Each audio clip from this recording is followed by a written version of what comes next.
जे युद्ध जे सुरू आहे त्या युद्ध परिस्थितीमुळे आता पूर्ण भारतामध्ये जे आहे गॅस, पेट्रोल आणि डिझेलची टंचाई भासत असल्यामुळे मोठी समस्या निर्माण झालेली आहे। पण यासोबतच आता गॅस जी आहे, घरच्या गॅसची जी आहे LPG गॅसची समस्या जाणवत असल्यामुळे याचा नागरिकांना मोठा त्रास सहन करायला लागत आहेत। अकोल्यातल्या याच आपण पाहू शकता की माझ्या मागे ही यदू गॅस एजन्सी आहे।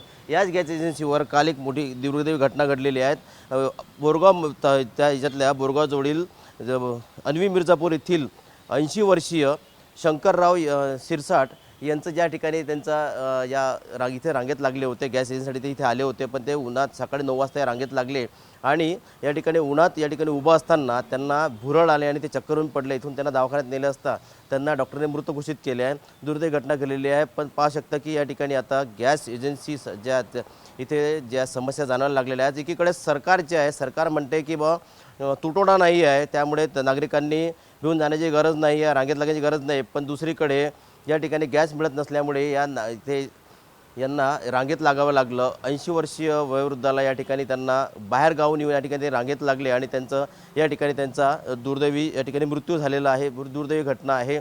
बाळासाहेब आंबेडकर या ठिकाणी आरोप केलेला आहे की ही जी राज्यातलं जे आहे ही अकोल्यातला गॅसचा पहिला बळी गेलेला आहे। पाहू शकता की याच एजन्सीवर HP गॅसच्या या यदुराज गॅस एजन्सीवर ही घटना घडलेली आहे, दुर्दैवी घटना आहे। पण आताही प्रशासन जागा होईल का आणि त्यांनी हे केलं आहे की आता तरी यांना न्याय मिळेल का? कारण काय तर या एजन्सीवर कुठल्याच प्रकारची सुविधा देण्यात आलेली नाही। आता ही एजन्सी सध्या आज बंद आहे। पण काल याच ठिकाणी याच एजन्सीला ही घटना घडली होती। दूरपर्यंत रांगा लागतात, त्यांना कुठल्याच ठिकाणी पाण्याची सुविधा नाही आहे, कुठल्या ठिकाणी सुविधा नाही आहे, किंवा सेट नाही आहे की इथे उन्हात उभे राहतात। तर त्यामुळे सुविधा देण्याची मागणी या ठिकाणी मोठ्या प्रमाणात या ठिकाणी होत आहे। पण ही दुर्दैवी घटना घडल्यामुळे आता ही जी आहे ही आता या ठिकाणी सर्व हळहळ होत आहे।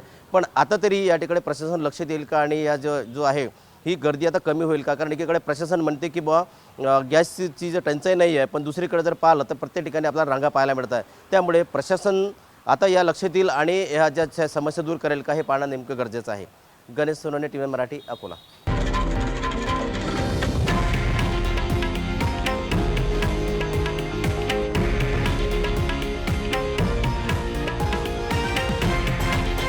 हे आहे देशातील नंबर 1 न्यूज नेटवर्क आणि आपण पाहत आहात TV9 मराठी, एकमेव।